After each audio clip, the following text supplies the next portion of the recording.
Ang ESPN ay isang Michael Jordan media. Pero bago yan, isang magandang play muna kay Anthony Edwards. Grabe yan mga idol. Napakalupit na sa lampak oh. Grabe to si Anthony Edwards. Woo! Grabe yun si Anthony Edwards. Pero bago yan, shoutout muna kay Idol Jok Medina, Jerome Cabalya, Ricky, at kay Rich Boy Vidal. Maraming salamat mga Lodi sa inyong buong pagsuporta. Salamat sa suportang tunay. Tama po yung narinig ninyo mga idol, yung sinabi ko kanina.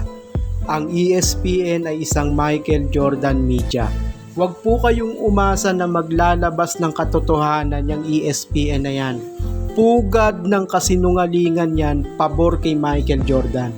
Kahit na ang resulta ng kanilang kalokohang mga poll, mga botohan tungkol sa mga GOAT na yan na issue, ang ilalabas pa rin yan mga idol, kasinungalingan pa rin. Kahit ang isinisigaw ng mga player na napagkakausap nila, si LeBron ang GOAT at hindi si Michael Jordan, ang ilalabas nila sa kanilang balita, si Michael Jordan pa rin ang GOAT at ito raw di umano ang nanalo. Pero wag kayong maniniwala doon mga idol.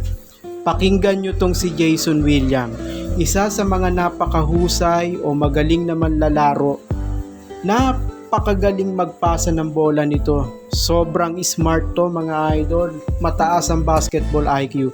Ipaliliwanag niya rito kung bakit si LeBron James ang GOAT at hindi si Michael Jordan.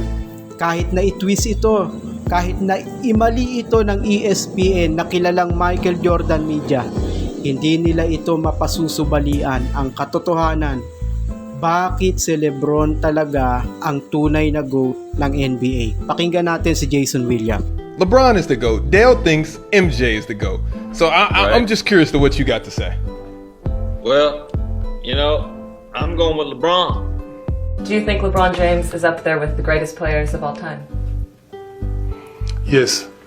LeBron's the best because he just makes everybody around him so much better. LeBron, at the end of the game, he's got the last second shot and he penetrates or whatever, and he's got three guys on him, he passes the ball, right? That's what you're supposed to do. And Jordan's just rising up and shooting it and making it, right? Well, back then, it was like the defense was different. Like when Jordan caught the ball on the wing, it was just him and the primary defender. The next thing is the goal. Where now LeBron gets the ball on the wing, got the primary defender, you got the weak side block, slides over the ball side block, and you got a guy at the elbow. So LeBron sees three guys. Yeah. Right? So passing makes more sense Correct. than it would back in the day. Yeah, LeBron could lead the league in all five major statistical categories. Blocks, rebounds, assists, points, all that if he wanted to. Where I don't know if MJ could have done that. Yung pagiging complete player ng isang LeBron James ang nagpapatunay at nagpapatingkad sa pagiging GOAT nito.